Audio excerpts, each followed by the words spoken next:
বাবার বাড়ি বলেন আর শ্বশুর বাড়ি বলেন কিংবা স্বামী বলেন, প্রত্যেকটা মানুষের রূপ ভালোভাবেই চেনা যায় যখন আপনি প্রেগনেন্সি থাকবেন। একটা মেয়ে যখন প্রেগনেন্ট থাকে তখন সবার কাছ থেকে ভালোবাসা, আদর, আপ্যায়ন সবকিছুই চায়। আমার বিয়ে হয়েছে পারিবারিক ভাবেই। আমি সবসময় পরিবারকে এত বেশি প্রাধান্য দিতাম যে নিজে যাকে ভালোবেসেছি তার নামটা কোনোদিনও বলতে পারিনি। কারণ যদি আমার পরিবারের কেউ রাজি না হয়, কেউ যদি পছন্দ না করে, কেউ যদি আমাকে মারে কিংবা আমাকে বকা দেয়, সেই ভয়ে কখনো নিজের ভালোবাসার মানুষের কথাও কোনোদিন প্রকাশ করিনি। যখন যেটা আমার পরিবার আমাকে বলেছিল আমি সেটাই শুনেছি এবং সেটা পালন করার চেষ্টা করেছি। একটা মেয়ে হিসেবে কখনো বড় গলায় কোনো কিছু প্রকাশও করিনি। চাহিদা ছিল না, স্বপ্ন ছিল না, কোনো কিছুই ছিল না। তবে একটা মানুষকে আমি অনেক বেশি ভালোবাসতাম। আজকে যে আমার স্বামী, সে সবকিছুই জানে। সে জানে আমি একজন মানুষকে ভালোবাসতাম। শুধু ভালোবাসাতেই সীমাবদ্ধ ছিল। অবুঝ মনের অবুঝ ভালোবাসা ছিল, যার কারণে আমি স্বামীও জানে যে আমি শুধু তাকে ভালোই বেসেছি। সেই ছেলেটাও আমাকে শুধু ভালোবেসেছে। সেটা আমার স্কুল লাইফের ভালোবাসা ছিল। আমাদের মধ্যে কখনো প্রেম আদান প্রদান হয়নি, কিংবা কখনো কেউ কাউকে ওই রকম ভাবে বলেও নি। হয়তোবা দুই একবার কথার চলে বলা হয়েছে আমি তোকে ভালোবাসি, সেও বলেছে আমি তোকে ভালোবাসি। এর বাহিরে আমাদের কোনো কিছুই হয়নি। কারণ আমার যখন বিয়ে হয় তখন আমি মাত্র ম্যাট্রিক পরীক্ষা দিয়েছিলাম। এত ছোট একটা মানুষ তখন ভালোবাসা কি ওইটা জানারও কথা না। এখন আমার বয়স 32 বছর। 32 বছর মানে আমি যখন ম্যাট্রিক পরীক্ষা দিয়েছি সেটা এখন থেকে অনেক আগে। তার মানে আমাদের মধ্যে ভালোবাসার বাহিরে কোনো কিছু ছিল না। আমার হাজবেন্ড আমাকে অনেক বেশি বিশ্বাস করতো, আমিও তাকে অনেক বেশি বিশ্বাস করতাম। আমার হাজবেন্ড একাধিক মেয়ের সাথে সম্পর্ক ছিল, সবকিছুই আমাকে বলেছে। সিরিয়াস ভাবে একটা মেয়েকে অনেক বেশি ভালোবেসেছে। আমি হেসেই মেনে নিয়েছি, কারণ কিছু করার নাই। যে জীবনে আমি ছিলাম না সেই জীবনে কে কাকে ভালোবাসলো কিংবা কে কাকে পছন্দ করতো সেটা নিয়ে নিশ্চয়ই আমার মাথা ঘামানোরও কোনো প্রশ্নই আসে না। আমি কখনোই কোনো কথা বলিনি। আমার বিয়ের 3 বছর পর আমি কনসেপ্ট করি।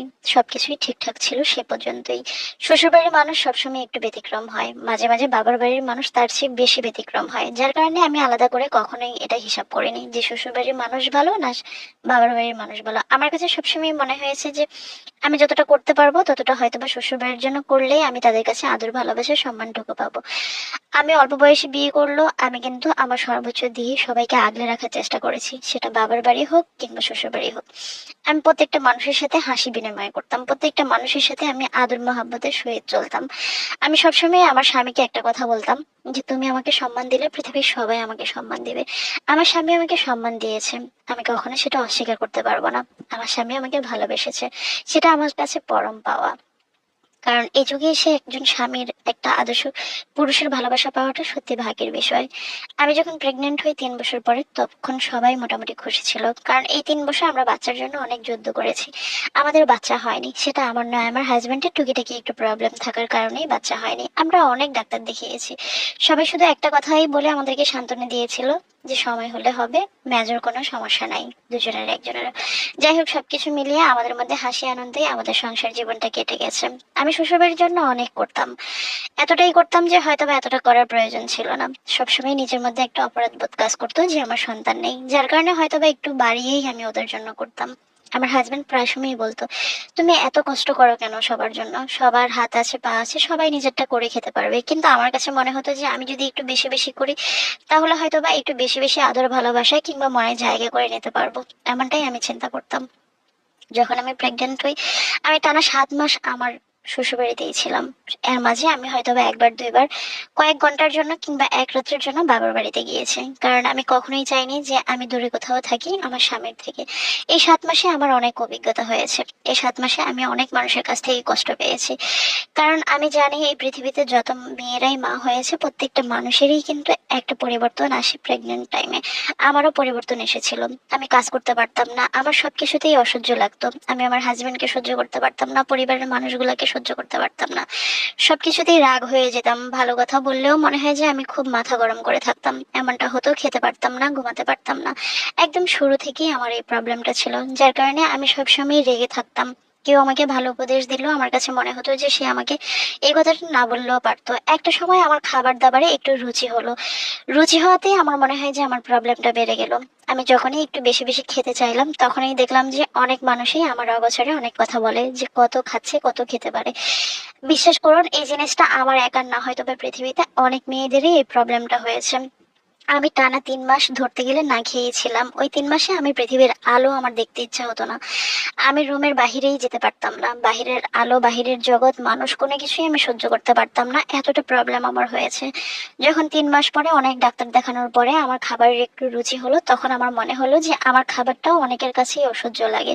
আমিও বুঝতে পারতাম যে আমি চাহিদার থেকেও অনেক বেশি খেতাম। এই জিনিসটা আমি কখনোই, এখন আমাকে প্লেট ভর্তি খাবার দিয়ে রাখলেও কিন্তু আমি খেতে পারবো না। হয়তোবা ওই চাহিদাটা প্রত্যেক মেয়েরই তখন ওই টাইমটাতে থাকে। আমার মনে হতো পৃথিবীর সব খাবারই মনে হয় যে আমি খেয়ে ফেলতে পারবো, এরকমটা মনে হতো। কিন্তু বিশ্বাস করুন, ওইটা আমার ইচ্ছাকৃত ছিল না। এই জিনিসটা নিয়ে আমি আমার শ্বশুরবাড়িতে অনেক অপমান অপদস্থ হয়েছি। সবাই দেখতাম যে আমাকে কটূক্তি করতো, যে আমার পেটে আসলে কি আছে যে আমি এত খাচ্ছি। কিংবা আমাকে এমনও শুনতে হয়েছে আমি নাকি হাঁসের মতো খাচ্ছি। এই জিনিসটা আমাকে অনেক বেশি কষ্ট দিত। সবকিছু মেনে আমি সারা রাত কান্না করতাম। দিনে সবার সাথে হাসি খুশি আনন্দ করে একটু একটু খাবার খেতাম। মাঝে মাঝে এরকম হতো যে আর খাবারই খাবো না, এরকমটা রাগ হতো নিজের উপরে নিজের। কিন্তু খাবার তো না খেয়ে ওই টাইমটাতে থাকতে পারতাম না। দীর্ঘ ৩ মাস আমি অনেকটা না খেয়েই ছিলাম। কতটা কষ্ট হয়েছে তখন, খিদার জ্বালা। কিন্তু যখনই যে খাবারটাই সামনে আসতো আমি একদম বমি করে দিতাম। বিষয়টা এরকম ছিল। ওই ৩ মাস আমার কোনো খাবারই পৃথিবীর প্রিয় ছিল না। কিন্তু ৩ মাস পরে বাকি ৪ মাস মনে হলো যে আমি সবকিছুই খেতে পারতেছি, সবকিছুই আমার ভালো লাগতেছে। হাজবেন্ড অনেক চুরি করে কিংবা সবার সামনে দিয়েও আমাকে অনেক খাবার এনে এনে খাওয়াতো। ও আমার জন্য অনেক কষ্ট করেছে, সেটা কখনোই অস্বীকার করার মতো না। আমার অনেক টেক কেয়ার করেছে। আমার শ্বশুর শাশুড়ি, আমার ননদ, দেবর কিংবা আত্মীয় স্বজন সবাই আমার জন্য করেছে। কিন্তু আমার পিছনে কটু কথাগুলো আমার কাছে অনেক বেশি কষ্ট লেগেছে। এমনও অনেক হয়েছে যে খাবার রান্না করে আমাকে আমারটুকু দিয়ে বাকিটুকু সরিয়ে রাখা হয়েছে, যদি আমি ১ ঘন্টা পরে আবার খেতে যাই ওই খাবারটা খেয়ে ফেলি সেজন্য। আমার এই জিনিসগুলো অনেক বেশি কষ্ট লাগতো। আমার হাজবেন্ডকে মাঝে মাঝে অনেকবারই আমি হয়তো বা এই বিষয়গুলো নোটিস করাতাম, যে দেখো আমার বয়ে খাবার লুকিয়ে রাখা হয়েছে, সরিয়ে রাখা হয়েছে। আমার হাজবেন্ড খুব স্বাচ্ছন্দ্যভাবেই সেটা মেনে নিতেন। হয়তো আমার অতিরিক্ত খাবারে আমার হাজবেন্ডও একটু বিব্রতির মধ্যেই ছিলেন। যাই হোক, সবকিছু মিলিয়ে আমার কাছে অনেক বেশি কষ্ট লাগতো। ওই বাকি ৪টা মাস আমি শ্বশুরবাড়িতে অনেক কষ্ট করেছি। আমার কাছে মনে হতো যে আমি আমার পরিমাণ মতো খাবারই পাচ্ছি না। যাই হোক, ৭ মাস যখন আমার সন্তান আমার পেটে, তখন আমি বাবার বাড়িতে চলে যাই। প্রত্যেকটা মানুষ কেন যে এটা মনে করে যে বাবার বাড়িতে গেলে মেয়েরা অনেক বেশি যত্নে থাকবে, অনেক বেশি সেবা যত্ন পাবে। আমি ৭ মাস পরে আমার বাবার বাড়িতে যাই। সেখানে আমি অদ্ভুত এক অভিজ্ঞতার সম্মুখীন হই। আমার মা আমাকে নিয়ে বারবারই বিপাকে পড়েছেন, কারণ আমার দুইটা ভাইয়ের বউ আমাদের সংসারে ছিল। আমাদের যৌথ পরিবার ছিল, প্রত্যেকটা ভাইয়ের বউরেই ২টা ৩টা করে বাচ্চা। প্রত্যেকটা মানুষই আমাকে নিয়ে বিরক্ত অনুভব করতো। আমার মা অনেক লুকিয়ে লুকিয়ে আমাকে খাবার এনে দিত। ভাইয়ের বউরা কখনো আমার সাথে অসৎ আচরণ করেনি, খারাপ আচরণ করেনি।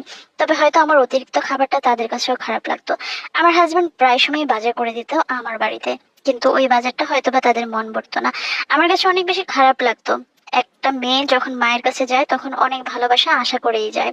আমার কাছে মনে হতো বারবার এখানে থাকার চেয়ে আমার শ্বশুরবাড়িতে থাকাটা আমার জন্য অনেক বেটার ছিল। কিন্তু যাই হোক, যখন আমার শ্বশুরবাড়ি থেকে আমাকে বলা হয়েছে এই টাইমটা তুমি বাবার বাড়িতে থাকলে হয়তো সেবা যত্ন ভালোবাসা অনেক বেশি পাবা, সেখানে আমার আসলে মুখ খুলে আর কিছু বলার ছিল না। আমার বাচ্চা হওয়ার ২ মাস পর্যন্ত টোটাল আমি ৫ মাস আমার বাবার বাড়িতে ছিলাম। ওই ৫ মাসে আমার অনেক অভিজ্ঞতা হয়েছে। আমার মাকে আমার বিরক্ত লেগেছে, আমার ভাইয়ের বউদেরকে আমার বিরক্ত লেগেছে। সবকিছু মিলিয়ে আমার অনেক খারাপ অভিজ্ঞতা ২টা জায়গায় হয়েছে। বাচ্চা হওয়ার পরে এক্সট্রা সেবা যত্নের অনেক বেশি প্রয়োজন হয়, হয়তো আমার ভাইয়ের বউরাও পেয়েছে। আমার মা যখনই আমার একটু সেবা যত্ন করতে আসতো, আমার মা আমাকে আগে আগে গরম গরম খাবার এনে দিত। ওই জিনিসগুলো আমার ভাইয়ের বোরা অনেক বেশি অপছন্দ করতো। অনেক ঝগড়া করতো, রাগ করতো, অভিমান করতো আমার মায়ের সাথে। আমার মা নাকি মেয়ের জন্য অনেক বেশি বাড়াবাড়ি করতেছেন। অনেকবার ঝগড়াও হয়েছে, অনেকবার আমি রাগ করে বাবার বাড়ি থেকে বেরো হয়ে গিয়েছিলাম। কিন্তু মান সম্মানের ভয়ে আবার ফিরে গেছি। কিংবা আমার শ্বশুর বাড়ির ভয়ে আমার মা বাবা আমাকে আটকে রেখেছে, আসতে দেয়নি। আমার ভাইরা অনেক সময় রাগের মাথায় আমাকে অনেক কটু কথা বলেছে, আবার পিছন দিয়ে সান্ত্বনা দিয়েছে। পরের মেয়ে, সবাই একই রকম, এগুলা বলে বলে আমাকে সান্ত্বনা দিয়েছে। কিন্তু আমার কাছে সবচেয়ে বেশি কষ্ট লেগেছে তখন, আমি যখন ৫ মাস আমার বাবার বাড়িতে থাকি। ওই ৫ মাসে আমার হাজবেন্ড ৫-৭ বার আমাদের বাড়িতে গিয়েছে। আমার প্রতি তার আদর ভালোবাসা সবকিছুই সুন্দর ছিল। আমার সন্তানের প্রতিও তার ভালোবাসা অনেক সুন্দর ছিল। আমার হসপিটালের সমস্ত খরচ আমার হাজবেন্ড এবং আমার বাবা বহন করেছেন। ভাগাভাগি করেই বহন করেছেন। আমার হাজবেন্ড যদিও নিষেধ করেছেন, তারপরেও আমার বাবা দেওয়ার চেষ্টা করেছেন। আমি অবাক হয়েছি যে ৫ মাস আমি আমার স্বামীকে ছাড়া ছিলাম, আমার স্বামী অন্য একটা সম্পর্কে জড়িত হয়েছে। এই জিনিসটা আমাকে এত বেশি কষ্ট দিয়েছে, আমি বারবারই তাকে মনে হয় যে আগের মতো খুঁজে পাচ্ছি না, এরকমটা অনুভব হয়েছে। আমি যখন ৫ মাস পরে ফিরে এসেছি আমার শ্বশুর বাড়িতে, তখন আমার হাজবেন্ডকে আমি নোটিস করলাম সে আর আগের জায়গা নেই, সে আর আগের মতো নেই। আমি অনুসন্ধান করতে লাগলাম যে তার পরিবর্তনের কারণটা কি। আমি দেখতে পেলাম সে একটা মেয়ে ফেসবুকে পরিচয় হয়ে সেই মেয়েটার সাথে সম্পর্কে আবদ্ধ হয়েছে। এই জিনিসটা আমাকে এত বেশি কষ্ট দিয়েছে, এত বেশি নোংরা মনে হয়েছে তাকে। তখন আমি আমার শ্বশুর শাশুড়িকে, প্রত্যেকটা মানুষকে জানিয়েছি, ইভেন আমার বাবার বাড়িতেও জানিয়েছি। আমার স্বামী একটা পর্যায়ে তার ভুলগুলো বুঝতে পেরেছে, সে ক্ষমা চেয়েছে প্রত্যেকটা মানুষের কাছে, আমার কাছে সবার সামনে এসে পায়ে ধরে ক্ষমা চেয়ে। আজ আমি 3 সন্তানের মা, কিন্তু আমার জীবনে যে অভিজ্ঞতাগুলো হয়েছে বাবার বাড়িতে প্রেগনেন্ট অবস্থা, শ্বশুর বাড়িতে প্রেগনেন্ট অবস্থা, এবং আমার স্বামীর কাছে শেষ পর্যন্ত আমি ঠকে গেলাম, এই জিনিসগুলো আমার মন থেকে কখনোই যাবে না। আমি কষ্ট পাই, অনেক বেশি কষ্ট পাই, যার কারণে আমি গল্পটা আপনাকে শেয়ার করেছি। আপনার ভিডিওর মাধ্যমে আমার গল্পটা প্রচার করবেন।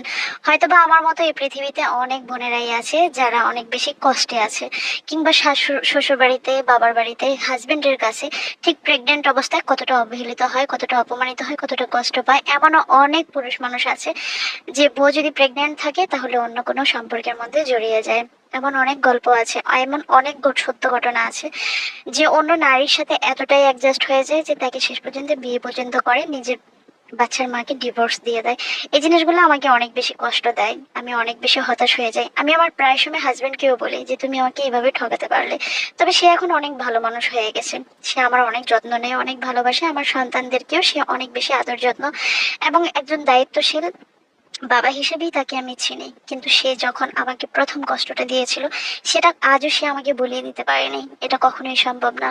কারণ আমি তার সন্তান পেটে নিয়ে যে কষ্টটা 10 মাস করেছি, সেই 10 মাস সে আমাকে নীরবে ঠকিয়ে গেছে। এটা যখনই মনে পড়ে তখনই আমার তাকে অজানা লাগে, অজানা লাগে। আমার শ্বশুর বাড়িতে আমি যে কষ্টগুলো প্রেগনেন্ট অবস্থায় 3-3 বার পেয়েছি, যে সবাই আমার খাবার নিয়ে কিংবা আমার চলাফেরা নিয়ে প্রশ্ন তুলেছে, সেই জিনিসগুলো আমাকে কষ্ট দেয়। যেখানে আমি জন্ম হয়েছে, আমার মা বাবা ভাই বোন সবাইকে নিয়ে আমি যখন ছোট থেকে বড় হয়েছি, কত আদর ভালোবাসায় বড় হয়েছি, অথচ তারাও একটা সময় আমার জন্য কতটা অপমানিত আমাকে করেছে, কতটা কষ্ট আমাকে দিয়েছে।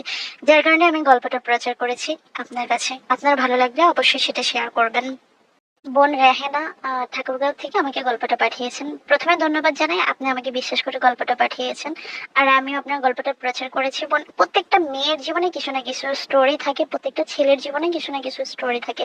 আমরা আসলে কোথাও না কোথাও ঠকে যাই বারবার। বাবার বাড়ি বলেন, ভাইয়ের বাড়ি বলেন, কিংবা শ্বশুর বাড়ি বলেন, ছেলের সংসার বলেন, নারী জাতির কষ্টটা আজীবনের জন্য। বোন, ধৈর্য ধরে ছিলেন, এই জন্য আপনারা এখন সুখের সংসার ভালো আছেন। এটাই অনেক বেশি পুরুষ মানুষ ভুল করেই, কারণ আমি জানি না কেন করে।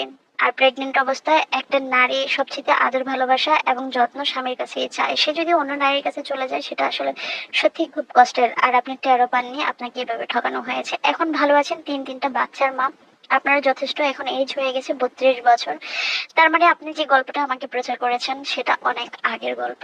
আমার কাছে বেশ ভালো লেগেছে গল্পটা শুনে, আমিও অনেক কিছু শিখলাম। সত্যি প্রেগনেন্ট অবস্থায় সবাই একটু আদর ভালোবাসা চায়, সোহাগ চায়, বাবার বাড়ি, ভাইদের কাছে, বোনদের কাছে, মা বাবার সাথে, শ্বশুর বাড়ির কাছে, প্রত্যেকের কাছেই যত্ন চাই। কিন্তু অনেক মেয়েরাই সেটা পায় না, শুধু আপনি না, আপনি চিন্তা করে দেখবেন যে অনেক মেয়েরাই আপনার আশেপাশে ঠিক ওই টাইমটাতে যত্ন পায় না। আর অনেক বেশি খাওয়া, এটা খাবার রুচিটা হয়, আমি যতটুকু জানি যে 3 মাস পরে খাবার রুচিটা, 5 মাস পরে, এক একজনের আসলে এক এক হ্যাবিট হয়ে যায় ওই টাইমটা।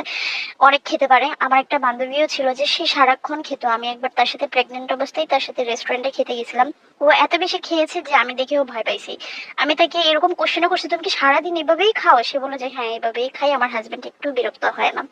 মানে আমি অবাক হয়েছি যে আসলে খাবারটা শুধু আপনার না, অনেক মেয়েদেরই তখন খাবারের রুচি হয়। আপু এখন ভালো আছেন, সুখে আছেন, এটার জন্যই দোয়া করি। আল্লাহ আজীবন ভালো রাখুক। আর চরিত্রবান স্বামী সত্যি ভাগ্যের বিষয়। ভাইয়াকে আল্লাহ আজীবন চরিত্রবান বানিয়ে দিক, দোয়া রইল। আল্লাহ হাফেজ।